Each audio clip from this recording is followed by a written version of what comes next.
Muito bem. Nós deveríamos hoje estudar o primeiro capítulo do livro de Bemidbar, Números, né? Capítulo 1 até o capítulo 6. Mas hoje eu vou dar uma ministração especial com o título Aprendendo a colocar nossos pedidos no trono de Deus. E esta palavra veio devido à quantidade de e-mails que eu tenho recebido, que eu falasse mais sobre esse assunto. Por quê?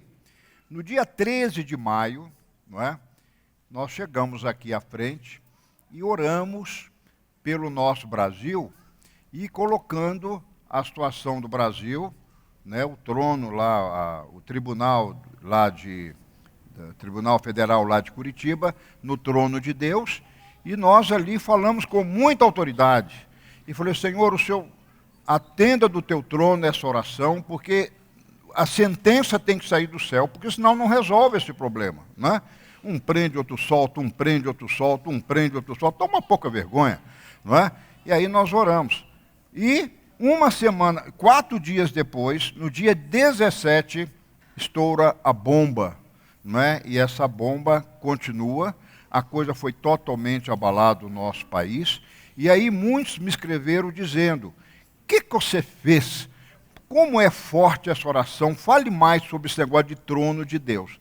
Aí foi centenas, dezenas e dezenas de e-mails. Eu falei, não, eu vou ministrar isso na próxima vez que eu for escalado. Então hoje eu vou ministrar sobre o trono de Deus. Não quero dizer que foi a nossa oração que fez a bomba estourar quarta-feira da semana atrasada, quando o Brasil entra em pânico com essas delações aí. Bom, muito bem. Mas, evidentemente, eu fiz questão de plotar essa mensagem no YouTube, você pode ver, e sábado passado eu continuei colocando o Brasil no trono de Deus, e agora você pode ter a primeira oração e a segunda oração. E hoje eu vou aplicar essa bênção à sua vida. Ainda será a primeira parte, porque eu estou desenvolvendo esse estudo e é muito lento. Estou buscando versículo por versículo na Bíblia. Mas o que eu quero dizer para você, vamos abrir as nossas Bíblias em Daniel. Vamos começar com Daniel, capítulo 10, no versículo 12. Então me disse, quem? O anjo.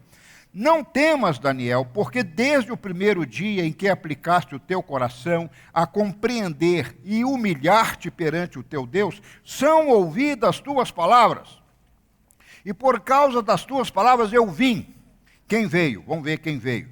Mas o príncipe do reino da Pérsia me resistiu por 21 dias. E eis que Miguel, o arcanjo, né, um dos primeiros príncipes, né, da hierarquia divina, veio para ajudar-me e eu o deixei ali com os reis da Pérsia. E agora, diz o anjo, eu vim para fazer-te entender o que há de suceder ao teu povo nos derradeiros dias, pois a visão se refere dias ainda distantes, não é? Então, esta passagem é muito importante, que mostra que Daniel, olha aqui, ó, para você ganhar oração, para Deus ouvir a sua oração, olha como é que Daniel orou. Aplicaste o teu coração a compreender, nós temos que entender o que você está pedindo, a compreender e humilhar-te perante a Deus. E as suas orações chegaram aos céus, mas a resposta da oração foi impedida. A resposta que saiu do trono, aqui está falando do trono de Deus, claro. A resposta que saiu do céu, do trono celestial, foi impedida, porque havia o príncipe da Pérsia. E todos os teólogos, rabinos, sabem que esse príncipe é um demônio, ele tem o mesmo nível de Miguel. Por que o anjo não conseguiu trazer a bênção a Daniel? Porque apareceu um príncipe. Aí o que aconteceu? No trono de Deus mandou o arcanjo Miguel. O arcanjo Miguel também é príncipe. Príncipe com príncipe. Príncipe é principado, não é verdade? É autoridade. Assim como há a hierarquia de principado, potestades, etc., há também a hierarquia nos céus. Há a hierarquia no reino das trevas. Porque Satã é um anjo que foi destronado, que foi desafeiçoado, que foi lançado por terra, não é? Então, Lúcifer era um querubim da guarda, era alta patente, não é? Então nós vamos ver algo interessante. Não quer dizer que eu sou contra a batalha espiritual. Não. Mas eu não quero que você fique aí brigando com o demônio. Não precisa disso. Há coisas mais inteligentes. É muito mais fácil você aprender a tocar no trono de Deus do que ficar guerreando com o demônio. Sai, Satanás, em nome de Yeshua, e eu te amarro, eu te repreendo, eu te amaldiçoo. E fica conversando com o demônio, brigando com o demônio, quando a coisa é muito mais simples. Não é? A Bíblia fala para você não fazer isso. Eu vou te mostrar os versículos para isso. Então, vou começar agora o primeiro segredo para nossos pedidos chegarem ao trono de Deus. Não é? A Bíblia nos recomenda resistir ao diabo. A Bíblia não te manda brigar com o diabo, não. Não chamar o diabo no braço. Ela não manda fazer isso, não. O que ela manda fazer lá em Tiago 4,7? Resistir ao diabo. Resistir. Não é? Como é que resiste? Não caindo em suas ciladas, Efésios 6,11, não cair na dele, não entrar na dele, não dar brecha para ele, isso é resistir. Mas não manda você brigar com o braço com ele, não. Olha aqui, outra coisa, mesmo expulsá-lo, como Yeshua fez, em Mateus 17,18, quando falou aquele espírito daquela criança que estava naquela criança, saia dele. E Yeshua não ficou fazendo batalha espiritual lá, saia, não é? Deu ordem. Não é? Mas não conversou com demônios, não. Hoje tem uma doutrina aí de conversar com demônio na televisão e fica lá aquele povo todo possesso e conversando, aqueles pastores. Né? É o pai da mentira, os pastores acham que ele está falando verdade. Não é? Então, expulsá-lo, vencer a tentação, Marcos 9,25. Mas para vencer a tentação, o diabo vem te tentar, você vai vencer. Mas não manda você necessariamente guerrear com ele. Efésios 6,12 fala o sentido que fala, né, que a nossa luta não é contra o sangue e a carne, mas contra principado, potestade, hostes das maldades, espírito das trevas. Não quer dizer que você tem que lutar com o príncipe, não. Esse lutar aí é no sentido de resistir, de não dar brecha, de não permitir. Isso que é lutar. Não é você ficar agora desafiando o diabo, não. Não é? Então tem muito crente ignorante, não é? E acaba... O sentido ali é permanecer, lutar ali é permanecer firme contra as ciladas, né, da hierarquia demoníaca. Principados, potestades, hostes das maldades, etc. Né? Muito bem. Então, nós precisamos entender o seguinte, o que seria mais eficaz e inteligente? Travar batalhas espirituais com demônios ou levar uma vida íntegra como Daniel e acessar o trono de Deus? Hein? O que vocês acham? Vamos lutar com demônios, ficar aí lutando, fazendo batalha espiritual? Ou a gente leva uma vida de oração e acessa o trono de Deus e conheça o segredo do trono de Deus? Eu começo falando sobre o trono. O trono de Yeshua está à direita do Pai, Romanos 8,34, Apocalipse 5,13. Eu não vou ler os versículos, você pode conferir em casa. Então há um trono. Quem é esse trono? O Pai. O trono serve para quê? Para reinar, para comandar, para governar, não é? O Pai governa. A Bíblia diz que Deus está no controle de todas as coisas. A Bíblia também diz que tudo coopera para o bem daquele que crê. E quem está sentado à direita do trono? Yeshua, sentado à direita do Pai. Né? E o trono é de, não só de governo, mas de justiça, não é? De juízo, né? De sentenças. Então, o que eu quero, quando as minhas orações eu oro, eu quero que do céu seja analisado, avaliado, julgado aquele pedido meu. Foi o que eu fiz aqui, há 2 sábados atrás. Senhor, julgue que a sentença saia dos céus. E saiu. 4 dias depois, e eu já vou encerrar o filme. Vai cair. Porque eu já vi a sentença, foi sair. Não vai. Nós estamos pedindo que Deus passe o nosso país a limpo. E Deus irá partir sentenças a favor dos nossos. E eu me baseei lá em Abraão, na minha oração. E Abraão falava com o pai, pai, não destrua Sodoma e Gomorra. Se tiver 50 justos, o Senhor destruiria, e os justos vão morrer junto com os ímpios, não faça isso. Deus falou, tá bom, não faço. Aí, Abraão viu que não tinha 50 justos, tudo bem, 45. Deus falou, ok, eu topo, se tiver 45 eu não destruo. Chegou até a 10. E o que aconteceu? Deus falou, Abraão, saia fora que eu vou destruir. Qual é a moral da história? Não havia 10 crentes, não havia 10 justos. E Deus destruiu. E eu falava nessa oração, ei meu pai, olha para a Ratzion, olha para as igrejas brasileiras, nós somos muitos, nós somos milhões de justos, por 10 o Senhor não destruía, será que por milhões que somos, o Senhor não vai ouvir essa oração e mandar a tua sentença? E 4 dias depois, eu creio que mandou. Não quer dizer que foi a minha oração, não quer dizer que foi a minha oração, mas o contexto foi muito correto. E aí eu comecei a pensar, falei, gozado, esse troço dá certo. A gente quando pega o propósito de Deus, que a Bíblia fala, muitos planos tem no coração do homem, mas os desígnios, aqueles que designar, quer dizer marcar, aqueles planos para a sua vida que são marcados, este se estabelecerá. E Deus escreveu a história das nações, está na Bíblia, Ele escreve, porque Ele criou as nações, está lá no Salmo. Eu falei, então a nação é tua. Se há aqui mais do que 10 justos aqui, então o Senhor vai atender a nossa oração. E eu sei que vamos ter um final feliz. Ainda vai ter luta, ainda vai ter quebradeira, ainda vai ter muita coisa por aí. Mas que Ele vai limpar a nossa nação, vai. E nós vamos começar a crescer e prosperar. Então, meu amado, eu não posso fazer aqui, hoje é a primeira parte do estudo. Tenha eu saúde para poder trabalhar mais e fazer a segunda parte. Mas uma primeira parte, Apocalipse 5:5, fala que há um trono e há um livro que será aberto. Tudo está escrito nesse livro. Esse livro está escrito a tua história, está escrito a minha história, a nossa história, a história de nossas nações. Deus está no controle absoluto de todas as coisas. Então há um livro, né? E aqui há outras passagens que eu vou mostrar que fala livros no plural. Né? Há muita coisa que nós temos que tocar o que está no livro.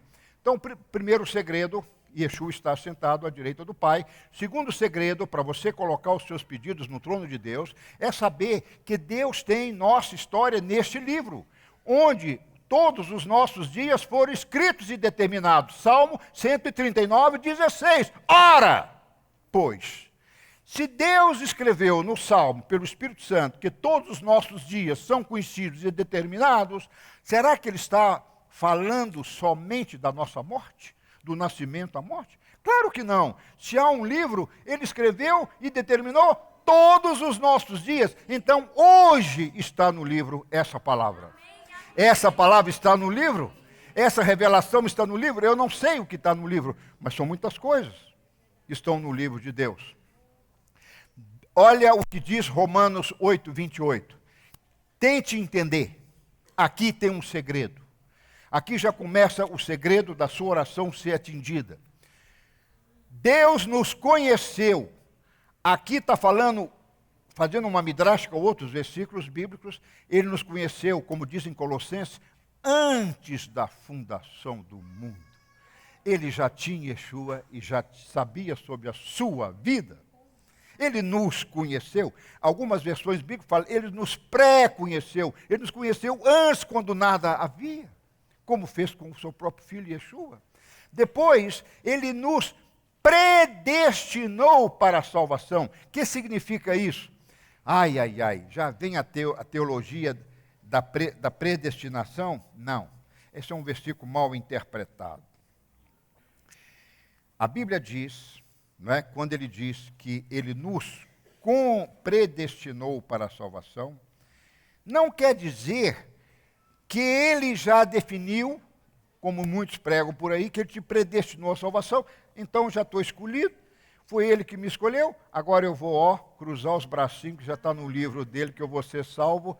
Não, Ele te escolheu, a vontade dele está lá em Coríntios, eu acho que é Coríntios, 1 Timóteo 2,4, que o desejo de Deus é que todo homem seja salvo. O desejo dele, mas não quer dizer que todo homem será salvo, entendeu? Então ele predestinou, no sentido que todos fossem salvos, mas não quer dizer que está salvo, porque você tem que escrever a sua história. A nossa história está no livro, olha para mim, a nossa história está escrita no livro. Mas quem falou que nós não saímos da nossa história? Esse é o segredo. É saber voltar para a sua história. Por isso que Deus fala, toda vez que você tem planos e coincide com os meus, que meus? Os que estão escritos no livro. Eu te atendo, eu abro as portas, eu te curo, eu faço, eu modifico, eu transformo, eu crio o que não existe para a sua vida. É isso que ele está falando. Então, na verdade, esse predestinou para a salvação, não quer dizer que você foi... Está certo, está lá em João, capítulo 15, não foste vós que me escolheste, eu vos escolhi a vós, mas não quer dizer que agora eu fico de mão cruzada porque eu estou salvo. Não. Pelo contexto bíblico, salvação é bilateral, diga bilateral. Da parte de Deus ele já te predestinou. Agora, será que você vai cumprir e fazer o seu papel? Será que você vai cumprir? Não é? É aquele velho exemplo que eu dou, muito bobo, muito infantil. Eu posso soltar esse caixa eletrônico que está aqui ao nosso lado? Posso ou não posso? Pode. O Wilson pega a marreta, você que tem a mão, o Jorge que tem a mão de anjo bem fininha, enfia a mão na gretinha, tá certo? E com aquela pancada nós roubamos e vamos dividir o dinheiro agora depois do culto. Podemos ou não podemos? Mas será que nos convém? Eu tenho um livre-arbítrio, então predestinar é fazer segundo o livre-arbítrio. É isso que é a predestinação, é saber usar no seu livre-arbítrio para que você não saia da história que ele já te predestinou, que ele já escreveu, que ele já determinou para a sua vida.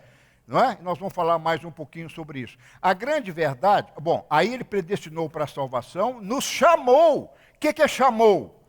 Vocacionou. Por isso, Provérbios fala, todo homem tem um propósito divino. Ninguém aqui nasce. Aí você vai ver um drogado lá na Cracolândia, sei lá o quê. Eu olho e falo, ele está fora da história dele. Porque Deus o predestinou para uma vida de sucesso, uma vida de salvação, uma vida de domínio, e ele se entregou um pedaço de crack. Não é? Então aquele pedaço de crack está falando mais alto do que toda uma imagem da qual ele fora criado, a imagem e semelhança do Deus Pai. Então, chamou significa vocação. Todo mundo tem um propósito. A Bíblia fala, não só em Provérbios, mas lá em Isaías, capítulo 46, verso 10, que fala, eu sou o Deus do propósito, eu tomei um propósito para a sua vida, eu mesmo cumprirei. Deus quer cumprir o propósito, Deus quer cumprir o seu chamado, o que nós fazemos? Por favor, não atrapalhe Deus. O grande problema do nosso fracasso é que nós atrapalhamos Deus. Não só saímos da história, mas atrapalhamos os propósitos de Deus. Vamos lá. Quando Ele chama, Ele te justifica. Quando Ele tem um chamado para você, você não entra de qualquer jeito. Você entra justificado pelo sangue de Cristo. Amém? Senão eu não poderia estar aqui com meus caminhões de pecado do passado. Por que eu estou aqui? Porque alguém me justificou, alguém sentenciou a meu favor, alguém me absorveu das minhas penas, dos pecados, dos meus delitos. Como diz Efésios capítulo 2, a nossa vida outrora era uma vida de delitos e pecados. Quem é que estava nessa? Levante a mão. Todos nós, pode levantar. Se você levantar, você é um grande mentiroso. Tá certo? Ah, mas eu nasci crente, pior ainda. Fica mais embotado ainda para entender as coisas do reino do Espírito. Bom, justificou para quê? Para que a nossa vida seja glória para Ele. Diga amém. Amém. Diga amém. Diga, pega a mão do seu vizinho e diga para ele, você não é pouca coisa não. Olha para o olho dele. Só você tem essa íris. Olha para o dedão digital dele, olha lá.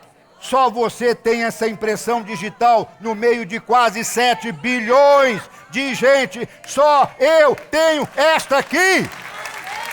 E se eu chego com esse dedão no banco, o banco solta dinheiro para mim, porque ele me conhece, que o Criador me marcou, me designou para eu ser único. Diga ao seu vizinho, você não é cópia. Você não é uma camisa das lojas que é tudo igual.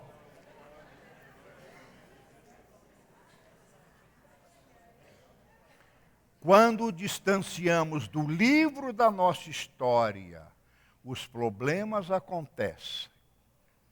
Diga, agora vai me pegar.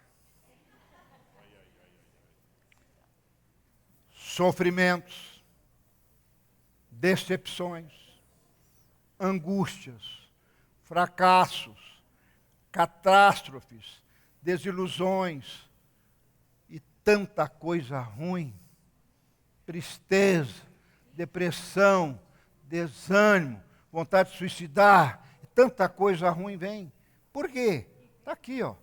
Quando distanciamos da história que Deus escreveu para nós, porque está escrito no Salmo 139, que quando a célula do papai, o espermatozoide do papai juntou com o óvulo da mamãe, ali, a Bíblia diz, Deus viu você e determinou todos os seus dias, quando nenhum osso havia, você era uma sopa de DNA, você era um caldo do DNA, não é? Do papai e da mamãe. Você era uma sopa, um caldo. Você podia, na proveta, uma gota.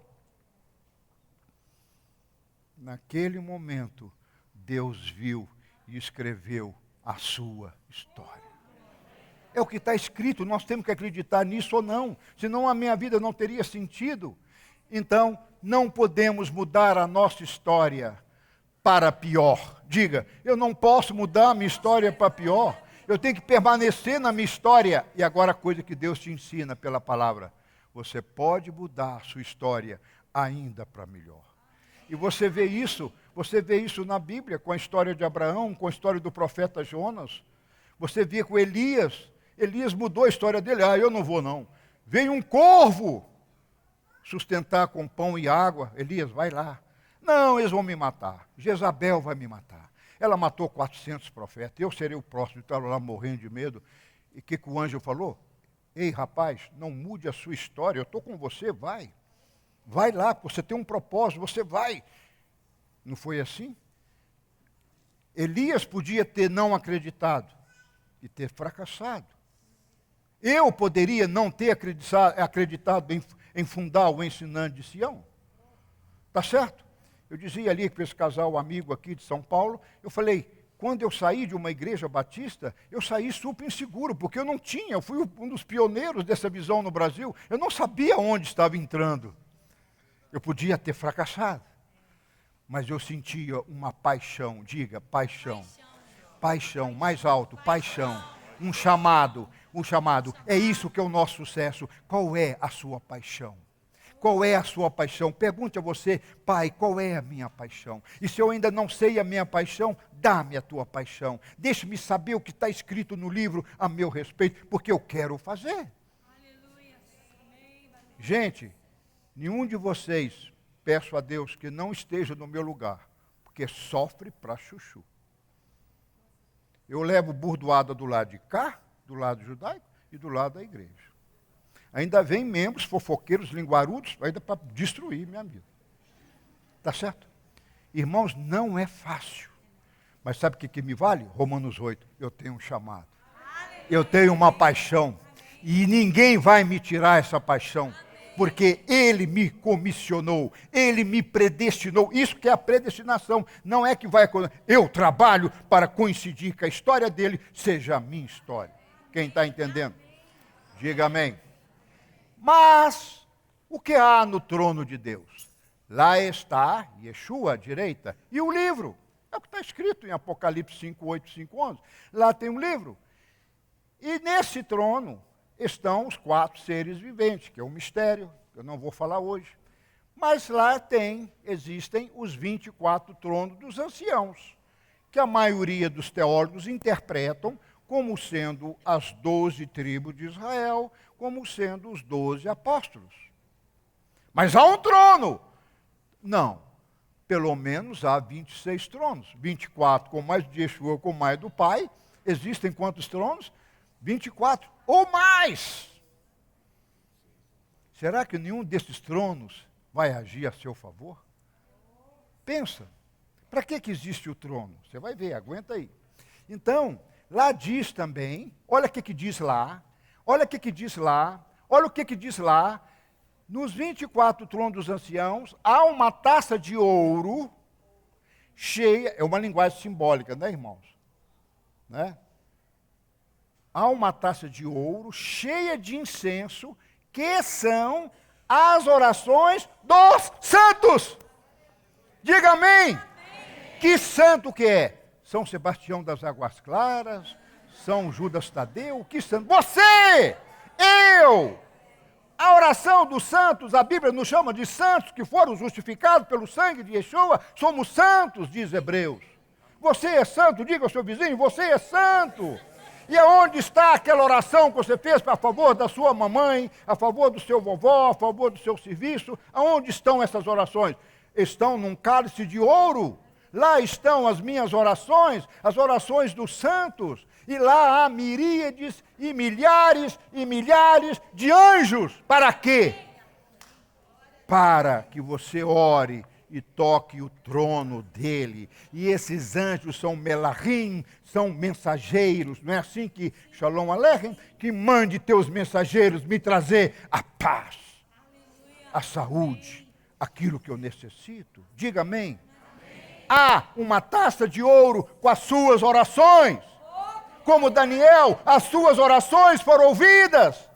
Mas o príncipe da Pérsia me impediu de eu levar a resposta. Aqui está o segredo. Em vez de fazer batalha espiritual de destruir demônios, vamos tocar o trono e ordenar que sentenças saiam de lá a nosso favor, porque as orações dos santos já estão lá registradas e há muitos tronos. Agora não está na Bíblia, está na cabeça do Marcelo. Eu posso imaginar cada trono um departamento, certo? Não é? Departamento daqueles que têm mais pecados, departamento dos injustos, departamento das nações, departamento das famílias.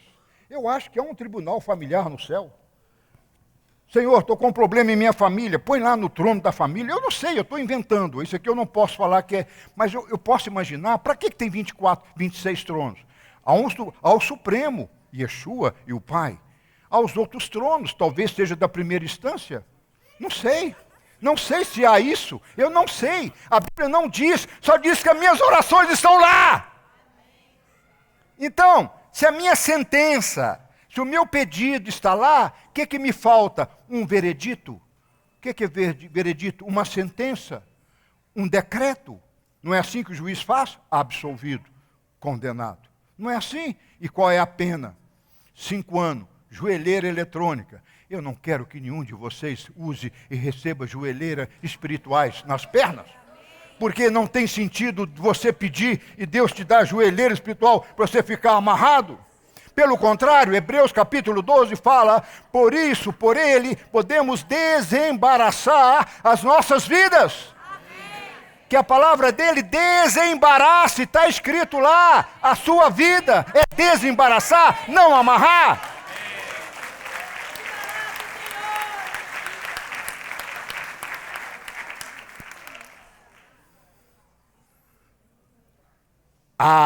Diga abra sua Bíblia, porque esse eu quero ler. Hebreus 4,16, todo mundo, rápido.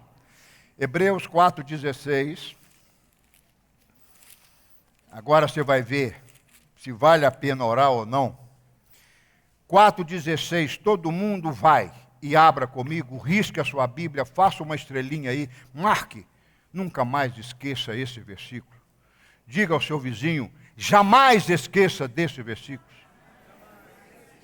Cheguemo-nos, pois, confiadamente ao trono da graça, para que recebamos misericórdia e achemos graça. Graça que é a bênção, né? O favor, a benesse, né?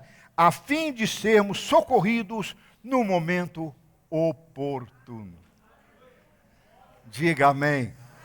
Diga obrigado, Senhor.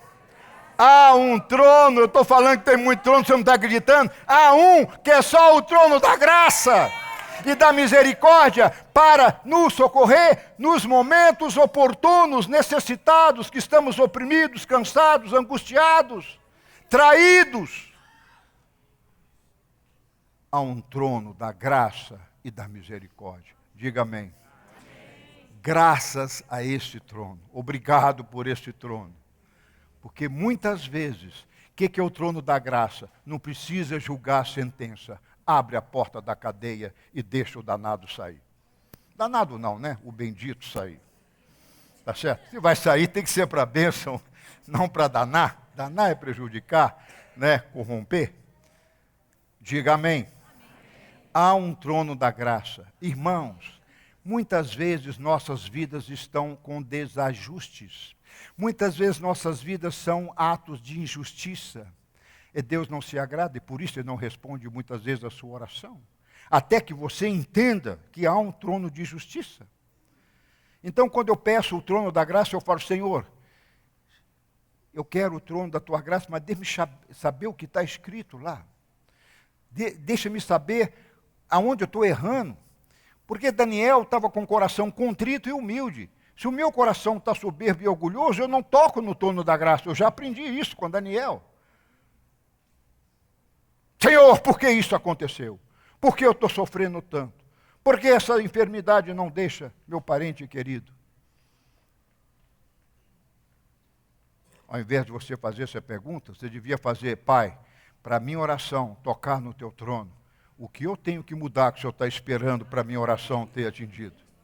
Diga amém. Amém. Isso tem palavra de sabedoria que você não vai ler em livro nenhum. Tá certo? São respostas do Espírito Santo de Deus. Mas o trono da graça e da misericórdia existe. Mesmo, diga, mesmo que eu esteja devedor. Gente, vem cá, vamos falar a verdade. As portas estão fechadas, você não precisa ter medo. Vamos aqui, né? As câmaras estão funcionando, mas ninguém vai contar. Tá certo? Você tem pecado cabeludo aí, viu? Você tem pecado feio. Deus perdoa o pecado, mas a consequência do pecado fica. Então, muitas vezes, o segredo da gente não ser atingido, o pecado Ele perdoou no madeiro, na cruz. Mas a consequência do pecado, Deus pode estar a querer, a exigir um acerto de justiça. Vamos dar um exemplo bem simples para vocês entenderem. Vamos supor que o sujeito lá era enrolado, não pagava ninguém, pegava cheque emprestado, não acertava um pagamento. O nome dele era campeão no Serasa. Para quem não sabe, Serasa é o órgão que controla aí o crédito. Ficha suja, não paga ninguém. Sei lá se teve motivo ou não teve motivo, não interessa aqui julgar. O trono julga. Aí o sujeito converte. Puxa vida, eu era um trapaceiro. Pedia dinheiro emprestado e não pagava as pessoas. Aí chegou, isso aconteceu aqui. Chegou um irmão e falou, gostei daqui. Por quê? O senhor pregou sábado passado que Deus não se lembrará dos nossos pecados e que os nossos pecados são jogados como uma pedra de moinho no fundo do mar. Aleluia. Eu falei, aleluia, mas o que você quer dizer com isso? Que as minhas dívidas eu não tenho que pagar? Porque já lançou no fundo do mar? Falei, bebê? Não, senhor. Ele perdoou a sua mala intenção, você era pecador, roubava dos outros pedindo emprestado, não pagava, mas agora, como crente, você vai quitar cada um dos seus credores, você vai negociar e falar, eu te devo e vou pagar. Quanto posso pagar? Isso é justo com aquele que te emprestou. Entendeu como é que a pessoa... Então, uma oração desse sujeito provavelmente vai esbarrar no trono. Mas Deus é tão bom que Ele tem um trono da graça. Eu acho que essas causas vão para o trono da graça e da misericórdia. Muitas vezes Deus libera. Não precisa pagar mais não. Eu vou te liberar a benção. Tá certo? Quem está entendendo? Quem sente que o Espírito Santo está falando no seu coração agora? Tem certas coisas. Ei, você aí. Ei, você aí. Escute. Ponha no trono da graça e da misericórdia e busque a bênção ainda hoje. Porque Ele pode te liberar isso. Não precisa de uma joelheira espiritual para você esperar mais 10 anos. Tá certo? Hein? O que eu falei? Joelheira? Não, tornozeleira. Ô Jorge, você está ouvindo muito. Hein? Tornozeleira espiritual, não joelheira. Joelheira é para cachorro, é para goleira, joelheira. Ok. No trono de Deus há 4 pilares. Salmo 89, Eu fiz uma equação de tangente, seno e cosseno com esse assunto. Coloque lá na busca de procura, seno, cosseno, tangente, é uma linguagem matemática. Eu fiz uma circunferência e expliquei isso aqui. O trono de Deus na trigonometria. Vale a pena você ver a revelação. Mas eu não vou falar dela. Eu vou falar que no trono, está escrito lá no Salmo 89, que há 4 pilares. Diga, 4 pilares. Uma cadeira tem 4 pés. Entenderam? Deus está sentado no trono, e o trono dele tem 4 pilares. A cadeira dele não é tripé. Deus não está lá equilibrando. Ele está sentado sobre 4 pilares. Quais são os pilares da cadeira de Deus? Justiça e juízo. O que é justo vai ser sentenciado. Vocês estão vendo por que as nossas orações nem sempre são atendidas? Você está devedor lá em cima, rapaz. Você está todo amarrado, você está com uma lista desse tamanho. Porque o sangue de Jesus tem poder, estou debaixo da graça, abençoa e come. Então você vai comer muita coisa ainda. A gente tem que acessar o trono para saber onde é que você está pecando. Ele já te perdoou, mas ele quer uma justiça para vir o juízo. Ele quer um acerto para vir a bênção. Mas o outro pé é benignidade. O que é benignidade? Um fruto do Espírito. O que é benignidade? A bondade e a ação. Você pode ser bom e não ser benigno. É meio difícil, mas acontece. Você pode ser um bom egoísta, né, e não dar nada para os outros. Mas a partir da hora que eu sou bom e faço algo bom, eu sou benigno. A benignidade é a bondade em ação. Quem entendeu? Então, uma perna do trono é a benignidade, é a bondade em ação, e a outra perna é a verdade. Agora olha para mim. Vão cruzar os tronos? Vão cruzar os tronos? Isso é o que está escrito. Agora eu não sou burro. Eu posso pensar. Eu fui criado à imagem e semelhança dele. Eu posso pensar pelo menos um pouquinho. É meu apelo para você hoje. Pensa pelo menos um pouquinho. Pensa. Porque quando você pensa, você discerne essas coisas. Vamos pensar. A justiça... Mas como eu vou saber o que é certo, o que é justo? Com a verdade. Toda vez que eu tenho a verdade, eu tenho um padrão de justiça. Porque com uma mentira, eles querem falar mentira e querem ser absorvidos com as mentiras. Não pode. Então eu tenho que colocar a situação do Brasil no trono de Deus, porque estou enrolando. E o juiz já está soltando porque está acreditando na mentira. Mas mentira não é padrão de justiça. O padrão da justiça é a verdade. E a verdade é absoluta. E Yeshua é a verdade, o caminho e a vida. Pronto, final. Agora, vou inverter. Se eu tomar bomba, vou ganhar o juízo. O que é o juízo? A pena, o castigo, a punição. Vou inverter, mas ela vai vir com bondade. Por isso que eu falo com os pais e as mães. Não bata no seu filho tanto que você acaba sendo injusto. Porque a justiça, o castigo, tem que vir com a misericórdia. Porque se não vier com a misericórdia, que é benignidade e misericórdia, você vai ser injusto. Não puna muito, não, que você, o excesso de justiça passa a te fazer injusto. Porque você não sabe o coração da pessoa. Você não sabe. Então, por exemplo, a criança quebrou um copo, apanha. É errado. Ele não pode bater nele porque quebrou um copo. A Bíblia não manda isso. O castigo vem com misericórdia. Por que você quebrou o copo? Eu não vi. Da próxima vez vai ver. Agora, se ele pecou por rebeldia, aí pune. Vou tirar o seu celular, vou tirar a sua internet, porque você pecou com rebeldia. E pecado de rebeldia é pecado de feitiçaria, diz a Bíblia. Pecado da mentira, do engano. Deus quer atender às nossas orações. Lucas 18, 7 diz, não fará Deus justiça aos seus escolhidos, que de dia e de noite clamam a Ele? Diga aleluia. Amém. Então isso aqui mostra que a sua intercessão de colocar no trono tem que ser o quê? Diária e noturna. Ou seja, 24 horas. Coloque a causa no trono de Deus, que haverá uma sentença. Ele vai liberar um veredito, uma sentença a seu favor. Agora vou revelar o grande terceiro segredo do trono. Preparados? Amém. está em Yeshua. Porque ele é o nosso intercessor, Romanos 8, 34. O único. Então não adianta interceder em nome de santo. Ah, Rabino, estou orando para Abraão. Abraão?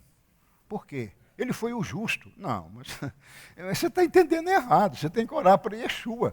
Porque ele é o intercessor. Ele é o único, diga, o único. 1 Timóteo 2,5, mediador. O que é mediador? Quando você ora ao trono, passa por quem? Yeshua. Ele que vai mediar. O que o advogado faz com o juiz? O advogado nada mais é do que o mediador do réu, do injustiçado com o juiz. É o advogado. E Yeshua é o nosso mediador. Aliás, ele é o nosso advogado. 1 João 2,1. Então, ele é intercessor, mediador e advogado. Então, diga, deixe Yeshua exercer o seu papel, a sua missão. Irmãos, vocês estão vendo como é que nós oramos errado? Ó Pai, em nome de Jesus, me dá isso, aquilo, aquilo, aquilo. Ó Pai, em nome de Jesus, me dá isso, isso, aquilo, aquilo. Ó Pai, em nome de Yeshua, me dá isso, isso, isso, aquilo. Você está pedindo? Deixa a causa para ele, faça oração. Deixa ele interceder ao Pai por você. Deixa ele interceder ao Pai pela sua mamãe, pelo seu papai, pelo seu chefe. Deixa Yeshua cuidar disso, dá para ele. Porque ele não só é intercessor, que coloca no lugar nosso, mas ele é o mediador e ele é o nosso advogado. O que é o nosso advogado? Que prepara a causa para você ser bem-sucedido. Não é assim? Eu não conheço nenhum advogado que cobra para você ser condenado a 25 anos, 30 anos de prisão. Você me paga aqui que eu vou resolver seu problema. 30 anos de prisão, tá bom? Só se você tiver 200 anos e reduziu para 30. Mas o advogado vai o quê? Ele vai advogar. O que ele vai fazer? Ele vai justificar o seu erro. Agora, não é o tribunal de Curitiba, é o trono de Deus, Yeshua. Fala com ele, ô Yeshua. Né? Cada um tem uma linguagem para conversar com ele. Você vai chegar do seu jeito e falar, ô Yeshua. Tem hora que eu estou assim mais relaxado, eu falo, quebra o meu galho aí, Yeshua. Quebra o meu galho aí, eu estou precisando disso aqui, eu estou angustiado com isso aqui, eu estou oprimido. O Senhor falou que a minha oração ia chegar no teu trono. Vê se solta uma sentença aí para mim, advoga isso, eu tenho erro, vê o que eu posso melhorar aí, porque eu estou precisando de uma solução. É assim que a gente ora, irmãos. Não é ficar mandando Deus seu escravo, não. Dando decreto para Deus. Portanto, diga, portanto, no trono há uma corte, uma suprema corte dos céus, e de lá saem e sairão todos os julgamentos, decretos e sentenças. Amém? Irmãos, isso é fantástico. Primeira parte do estudo, está gostando? Dá para continuar? Vai ter muito segredo ainda. Em vez da gente ficar lutando com o demônio, ou fazendo aquela oração de decreto para Deus, ô Pai, em nome de Jesus, eu quero, eu quero, eu quero. Sabe o que acontece? Às vezes Deus até te dá, para você se arrepender lá na frente. Quanta coisa eu pedi que eu me arrependi. Não brinca com Deus, não. Ele te dá e você não está preparado para receber. Quando Deus não te atende, Ele tem um propósito. Ele nunca está dizendo não. Ele está dizendo, aguarde. O não dele chama aguarde. Eu estou no controle. Eu sei o que esse mal ou essa situação difícil vai produzir de bênção e de vida. Não é verdade? No trono há livros. Opa, falei que ia estar no plural? Já descobri isso. Tem o livro e tem livros. Não só das nossas vidas, mas de tudo o que acontece. As nações, as histórias das nações estão lá. Isso está na Bíblia, não é? E agora, no rol do livro, está escrito de mim, Hebreus 10, 7. Estou te falando que a sua história está lá, você não está acreditando? Estou buscando na Bíblia. No rol dos livros está escrito de mim. Jeremias 23, 18, olha que legal. No trono há um concílio. O que é concílio? Conselho. Conselho Tribunal Federal, não é assim? Tem a corte tem os magistrados, tem um conselho. Irmãos, então há um conselho lá em cima, não é? A Bíblia fala no trono, há um concílio, há um consenso. Eu sei que são 24 tronos ou mais, há um consenso. Há um trono da graça e da misericórdia, eu já aprendi. Mas há um trono que vai julgar a minha causa e vai liberar sentenças a meu favor. Quarto segredo, o primeiro Yeshua, já falei, não é dar brecha. Yeshua disse a Satanás, não tenho nada a ver contigo. Esse é o segredo para a nossa oração tocar o trono. Não ser devedor. Irmãos, tem crente por aí, levam a vida desregrada. Não paga ninguém, mente, enrola, vive em qualquer lugar, qualquer boteco ele entra, qualquer ambiente ele senta-se. Não é assim. O Marcelo é radical. Não é que eu seja radical. Eu quero que as minhas orações cheguem ao trono. Então eu tenho que ter sempre um coração humilde e tenho que levar uma vida íntegra. Por quê? Yeshua disse a Satanás, eu não tenho nada a ver contigo. Será que nós podemos dizer o mesmo para o demônio?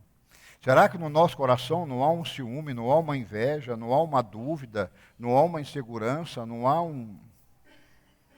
O que vocês acham? Uma obra da carne? Uma contenda, uma raiva? Orgulho? Dolo? Tem, irmãos. Por isso Satanás te pega. Agora você não tem que ficar lutando com ele, Satanás, eu vou vencer. Em nome de Jesus eu te bato na cara. Não adianta.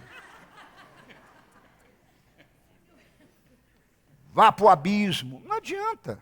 Ele fala, você tem moral de me mandar para o abismo? Olha a sua vida está um abismo. De rolos, de coisas erradas. Quem está entendendo a palavra? Yeshua disse a Satanás, não tenho nada a ver. Olha o que Yeshua em Lucas 22, 31 diz para Pedro. Essa é boa, diga, essa é boa. Eis que Satanás, palavra de Yeshua, Sr. Jorge. Eis que Satanás vos pediu para vos cirandar como trigo. Quem não sabe o que é cirandar, olha para mim. Pisar. Eu vou te moer como trigo, tá bom? Eu vou quebrar você. E Yeshua, no mundo espiritual, discerniu e falou assim, eis que Satanás vos pediu para vos cirandar como trigo. Vou acabar com você, vou moer você como trigo. Mas eu, Yeshua, roguei ao Pai por ti, para que a tua fé não desfalecesse ou desfaleça, e tu, quando te converteres, fortaleça os teus irmãos. Aquilo foi aquela passagem, antes de Pedro negar Yeshua. Ele não tinha convertido. O próprio Yeshua falou assim, ô Pedro, não tira onda, não. Você está com nada. A sua vida, Satanás vai moer você como trigo, mas eu já estou enxergando aqui que você vai me negar, você vai mentir, você vai me trair, mas eu já intercedo para que a sua fé não desfaleça. E quando converteres, né, de fato, fortaleça os teus irmãos. Então isso mostra, muito importante para nós, que Satanás quer cirandar, quer moer você. Isso é verdade. Não podemos negar isso. Mas Yeshua é o nosso intercessor. Assim como ele orou por Pedro, ele está orando por nós. Quando nos apaixonamos pelas coisas do reino, começamos a descobrir o que está escrito no livro dos céus. Repete, leia essa frase comigo. Quando nos apaixonamos pelas coisas do reino, começamos a descobrir o que está escrito a nosso respeito no livro. Enquanto você estiver levando aquela vida para os cocos, achando que é crente, mas não é, você não toca na paixão do reino. Você não sabe qual é a sua história. Por isso, talvez, você tenha sofrido tanto.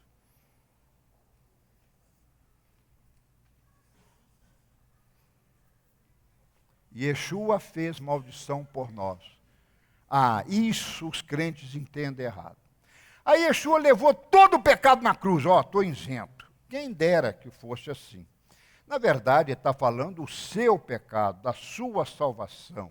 Não é verdade? Aquele que entregou, tomou posse com a sua boca, com a sua língua, confessar que Yeshua é o Senhor, é Deus, Filho do Pai, este sim será salvo. E os pecados dele, realmente, ele se tornou na cruz maldição dos nossos pecados, da maldição pelo não cumprimento da lei. Não é isso? Interpretação correta de Gálatas. Os crentes acham que Gálatas acabou com a lei. Não. A maldição pelo não cumprimento da lei traz maldição. Vai lá matar para você ver. Vai lá adulterar para você ver. Vai lá mentir para você ver. Você vai pagar. Ele está falando isso. Aí os crentes acham que está tudo beleza. Olha aqui.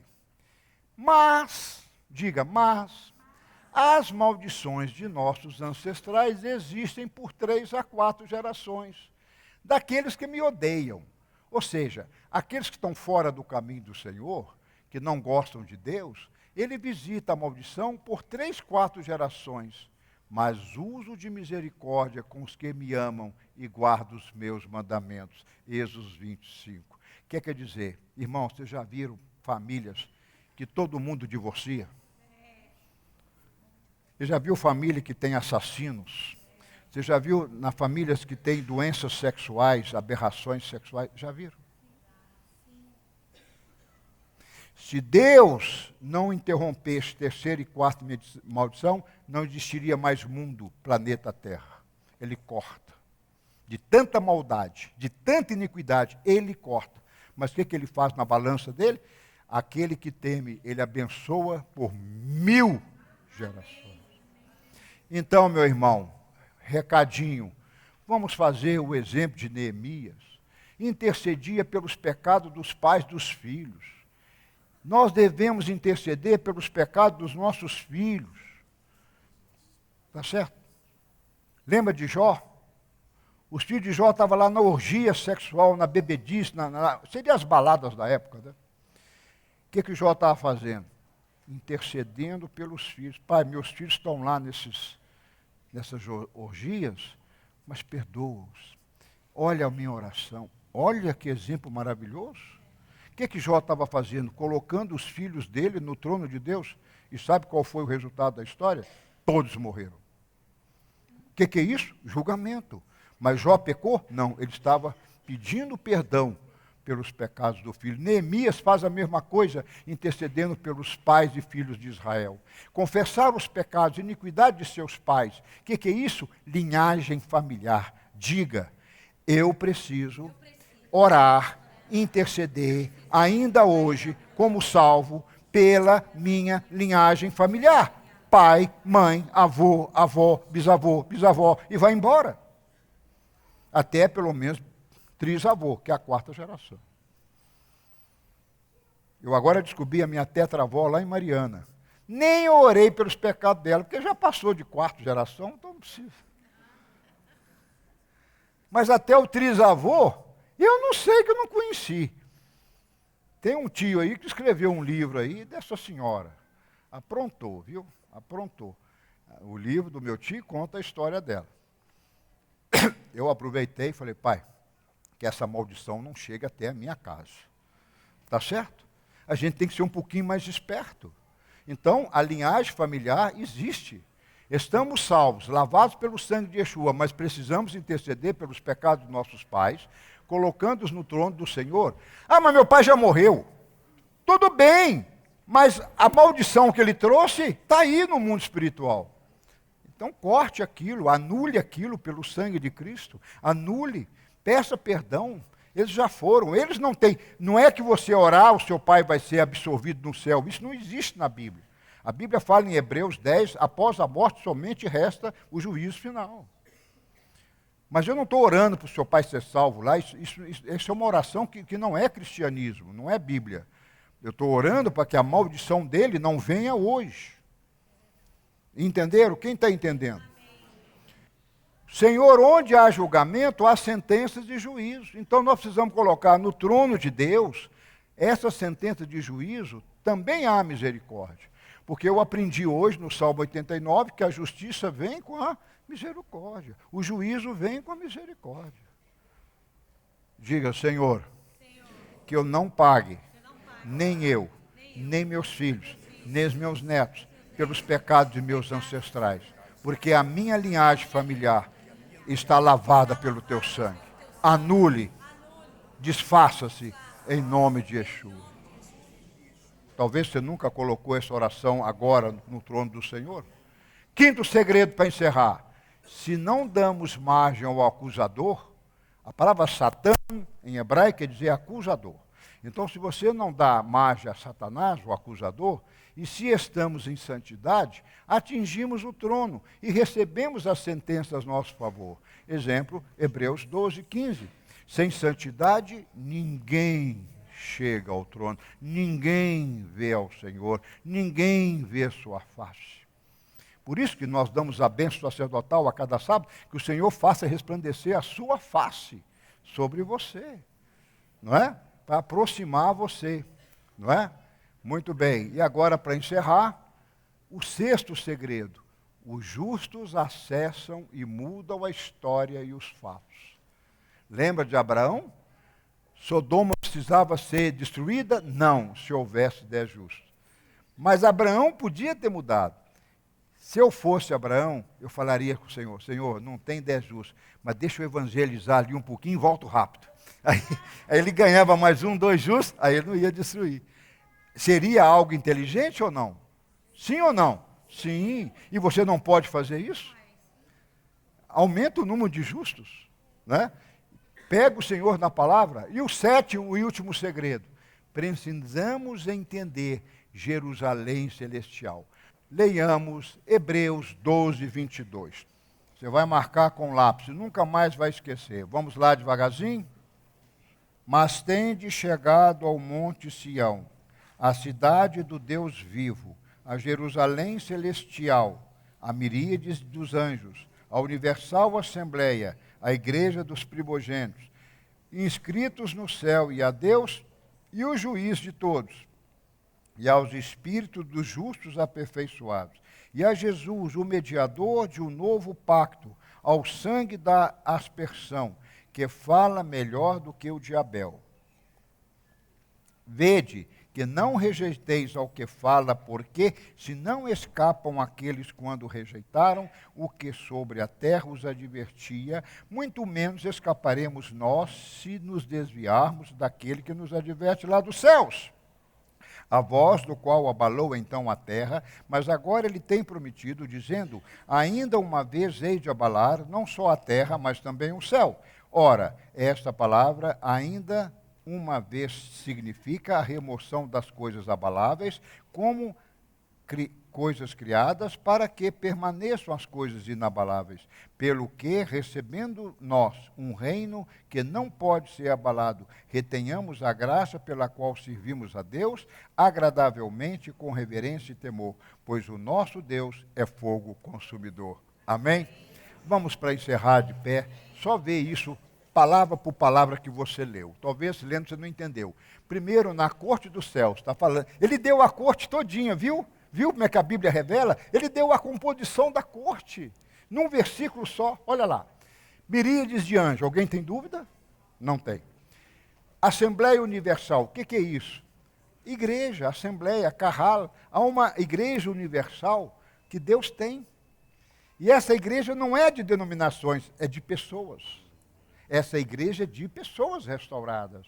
Por isso que o nosso jargão aqui no ministério é: pessoas restauradas gerará família restaurada, e família restaurada gerará uma igreja restaurada. Quem está entendendo? Essa é a nossa visão. Igreja dos primogênitos inscritos no céu. São os mártires. Está lá em Apocalipse. Sempre existiu. Os apóstolos foram mártires. Eles estão num trono diferente. Eles estão no trono daqueles que foram mártires. E no final dos tempos haverá também, muitos de nós serão mártires ainda na tribulação. Né? Isso está na Bíblia. Depois, Deus é o juiz. Os espíritos dos justos aperfeiçoados. O que é isso? Aqui, ele não explica. Espírito do justo quer dizer, lá no céu não tem corpo e alma. Está os nossos espíritos. O espírito que morreu em Cristo volta para Deus, e o que não morreu em Cristo vai para o Sheol guardar juízo final. Então, os espíritos que estão no trono são os espíritos daqueles que foram chamados justos aperfeiçoados. Não sei, além de mártires, né? É muito bom. Talvez Elias, talvez Moisés, talvez Davi, não sei. Ele não menciona os nomes, mas há uma diferenciação. Depois, número 6, ele fala Yeshua, o mediador. Olha lá, né? Depois, o sangue da aspersão que clama por nós, como clamou o sangue de Abel caindo em terra. Lembra quando Caim matou Abel? A Bíblia fala, o sangue dele, Caim, está clamando. Esse sangue existe. Você tem que entender o poder do sangue. A vida está no sangue, não é? Não desviar daquele que nos adverte lá dos céus. Deus está mandando a sua história, está mandando anjos e pessoas. Muitas vezes pessoas trabalham como anjos. Quantas vezes Deus já mandou pessoas e falaram para mim como anjos? Eu me lembro disso. Na minha vida teve tantos casos. Eu lembro uma vez que eu queria deixar o meu emprego para servir a Deus, e os meninos eram pequenos, eu pedi as contas, e aí quando eu saía, estava angustiado, doido para ir embora, não aguentava mais viajar, principalmente para a Alemanha, onde passei 25 anos trabalhando. Aí eu estava doido para ir embora, eu não aguentava mais avião, aeroporto, chefe, não concordo, é aquelas coisas, né? Palavrões, que eu não vou falar aqui, você sabe. Eu saindo 9 horas da noite, cansado, a pasta cheia de papel, com viagem no outro dia para a Alemanha, uma faxineira para mim, limpando a escada. Eu falei, dá licença, por favor. Ela olha para mim e fala assim, com o dedo do meu nariz, seu tempo ainda não chegou, Deus manda falar para se acalmar. Eu falei, obrigado. Entrei no carro, meu carro podia parar na minha sala, na porta. Aí quando eu entrei no carro, eu falei, peraí, uma faxineira falar isso?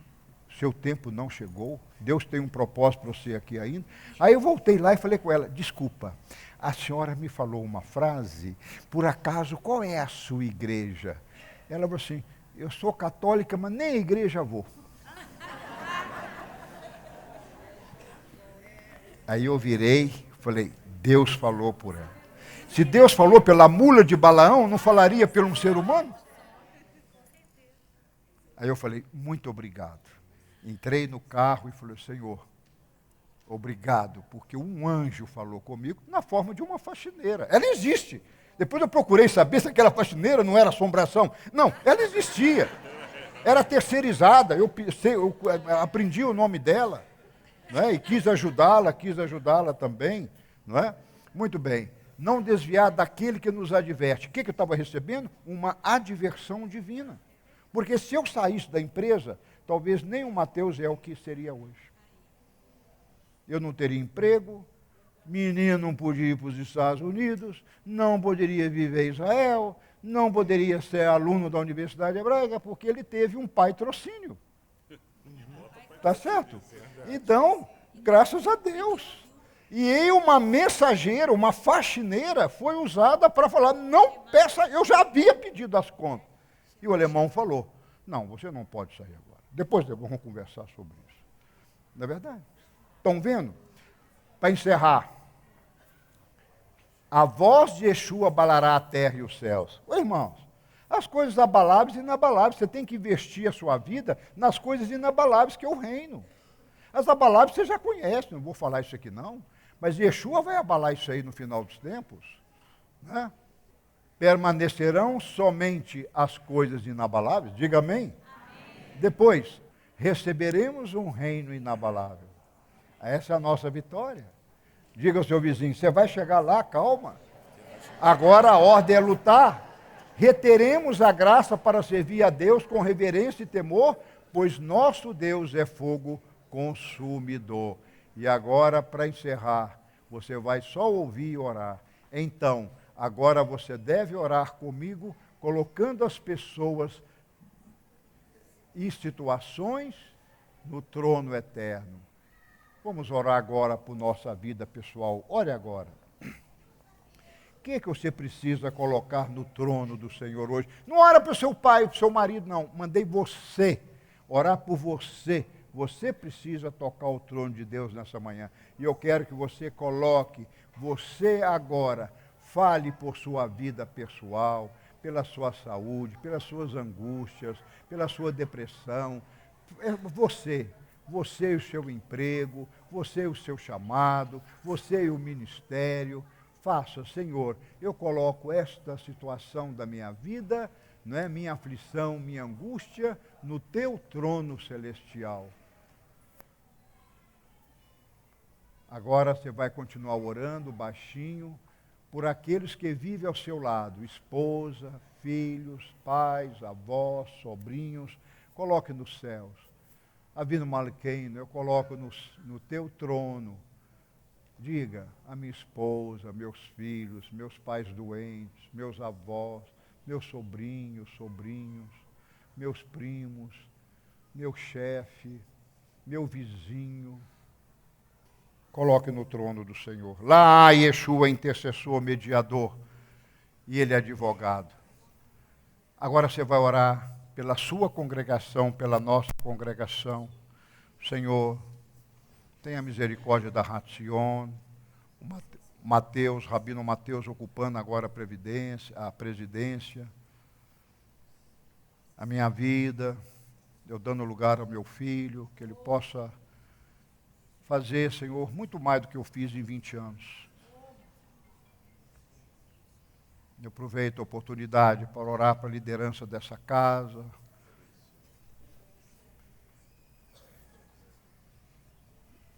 Agora, meu Pai, pela terceira vez em assembleia, eu quero colocar no teu trono o nosso país, o Brasil. Pai, essa semana ainda, dê um veredito, dê uma sentença. Ninguém vai enrolar, ninguém vai mentir, nenhuma mentira prevalecerá. E a justiça virá.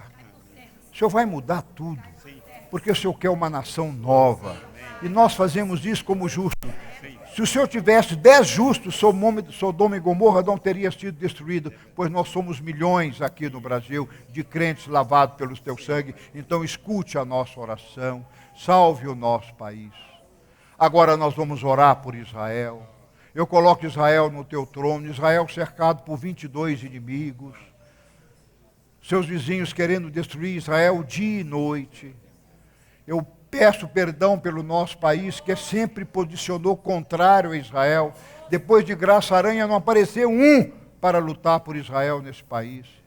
Getúlio Vargas foi contra, tantos presidentes foi contra, esse atual governo é contra, o governo anterior era contra, votaram contra. Mas abençoarei os que te abençoarem. Abençoe o nosso país. Abençoe Israel, abençoe o ministro, a embaixada aqui no Brasil, abençoe o povo de Israel, abençoe o projeto Anuncim, os marranos, abençoe os filhos de Israel que estão voltando para lá. Colocamos no teu trono a situação Anuncim, para que assim como Portugal abriu as portas para nós, o Senhor possa estar abrindo as portas para os Anuncim, fazendo as suas aliot para Israel. E agora eu quero orar pelas nações. Eu quero orar, Senhor, por todas as nações que não ainda te receberam. E eu coloco entre essas nações árabes, onde o Estado Islâmico tem aparecido. Senhor, isso não pode continuar. Não pode uma inquisição agora nascer no mundo. Quem não tem a religião deles são mortos, são assassinados. Ônibus explodidos, estádios explodidos, Senhor, metrô. Senhor, isso tem que acabar. Nós colocamos isso no trono do Senhor, para que o Senhor tenha misericórdia desses que tais coisas realizam. São pessoas humanas, criadas à tua imagem e semelhança, estão sendo mensageiros do mal, mas o Senhor pode convertê-los em mensageiros do bem. Eu sei que é meio utópico essa oração, mas eu creio que para ti tudo é inabalável. Senhor, tudo é eterno, e que o Senhor possa cuidar do planeta Terra, para que possa o teu reino, venha a nós o vosso reino, disse Yeshua, e esse reino de paz, de alegria e de justiça já é uma realidade. Esse reino de justiça, paz e alegria começou dentro de nós, a hora que recebemos Yeshua, e ele terminará com a vinda gloriosa do Mashiach, Yeshua HaMashiach, o Rei dos Reis, aquele que descerá num cavalo branco, com uma túnica branca, salpicada de sangue, mas descerá não sozinho, mas desposado com a tua igreja, judeus e gentios, na pessoa dele, para reinar e implantar definitivamente na terra o teu reino. Agora aguarde, nos abençoe, que essa palavra possa não trazer confusão, mas levar bênção a quem ouvir, possa, a partir de hoje, aprender a orar, colocando as situações, os nossos pedidos nos teus tronos. Em nome de Yeshua, nos abençoe, nos guarde e nos livre de todo o mal. Amém, amém, amém. Amém? Quem foi abençoado aí, levante a mão. Amém. É uma palavra, primeiro tempo, primeira etapa. Não sei o que virá daqui para frente, mas uma coisa eu sei. Você vai aprender esse truque de colocar no trono de Deus.